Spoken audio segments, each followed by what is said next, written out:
All right, y'all, let's break down the cycle of how music can trigger or influence a relapse to a codependency relationship.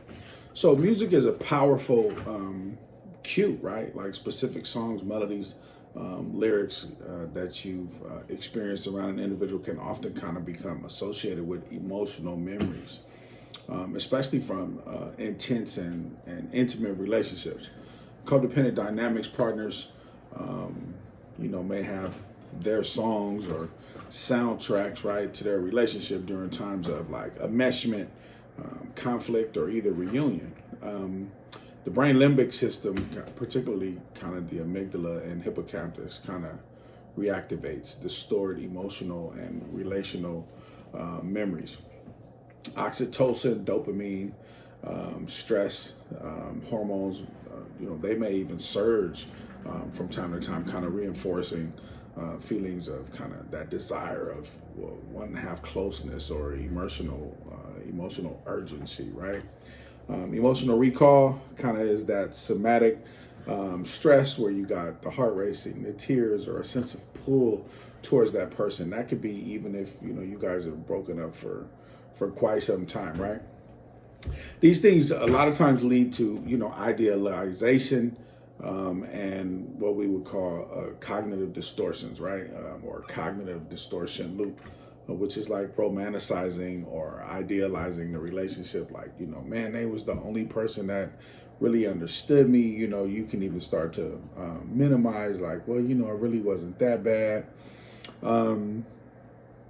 There was a story of a relationship of an individual who was with a female, and she pulled a knife, and he was like, man, I'm not gonna deal with that female no more. Or but she folded all my clothes, she hung everything up, she did all the womanly duties, and then you hear a song that kind of makes you think about her, and then you're kind of like, well, it wasn't that bad. She did say she put the knife on me just to kind of tell me that, to prove that she loved me, right? Or she loved me so much, that she was willing to kill me for that. Like, that's that's pretty bad. That's pretty bad. So if you want to minimize and that's an extreme, right? But if you want to minimize the relationship because you guys fell in love at first, you were so in love, and music, you guys played music and sung together and this type of stuff. That music will particularly kind of re-invoke the thoughts and memories of the beginning part of that relationship in the forming stage, right? That honeymoon stage where there was emotions of love. Like your brain remembers that. But it's trying to disassociate or minimize the other piece that was so dysfunctional or distorted in the relationship to where it really wants to be rewarded with the good part, right? So then we kind of have behavioral urges, and this is where kind of the relapse risk kind of starts to happen. You get that emotional flooding, cognitive spiraling, like a desire for relief or connection. Like once the cognitive spiraling starts to happen, like the only relief is kind of like to reach out maybe to that ex-partner, kind of make a phone call, just kind of social media kind of stalk, kind of go look for ruminating or even start isolating. You fantasize about maybe reconciliation, like getting back with her, getting back with him. You kind of fantasize like, okay, what could that be like? But the whole time the brain is being rewarded. So it's kind of like an emotional relapse, an emotional distorted relapse, right?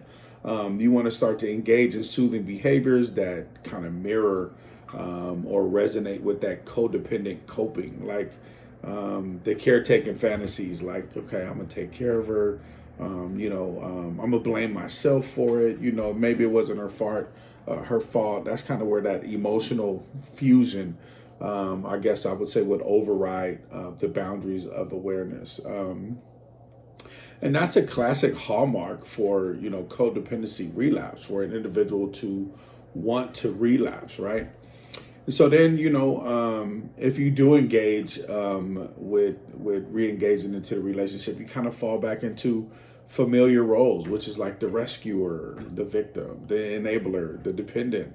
Music may become a shared emotional currency, right? So you send her a song and it triggers her emotional relapse into the the good times, right, of the relationship, which is subconsciously kind of reinforcing the bond. It may even be a virtual bond until you guys get back together. But the neurochemical reward is the dopamine and oxytocin, which creates a short-term emotional high, making it difficult to break the psychological what we call a symbiotic loop, right? So the music triggers the emotions triggers idealization,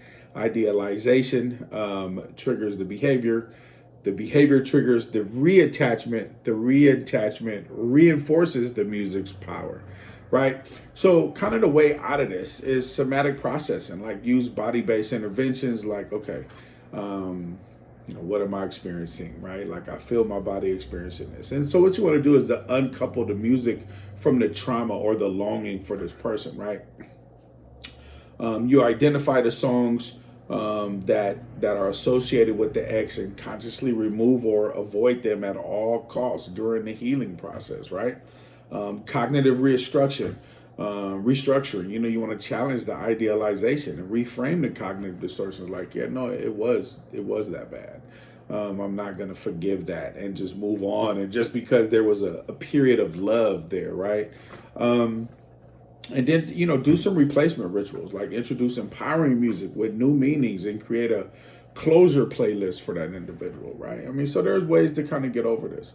Once again, my name is Mike from Big Mike Psychological Gymnastics. What we do is try to stretch the brain, exercise the brain, and then that's kind of where the growth happens, right? And then, once we do the psychological flexibility, at least the psychological gymnastics, we're able to overcome some of the things in our life that has had us held hostage, or any kind of emotional terrorism that we may do or allow others to do to us. So with that, this is just a positive channel. We do all topics, mental health, nothing in particular. But yeah, I just like to talk positivity, and I just like to talk some good stuff. So with that, I appreciate y'all. Thanks for rocking with the channel, man. Like, comment, subscribe. Get it, gotta get it. Go Psychological Gang.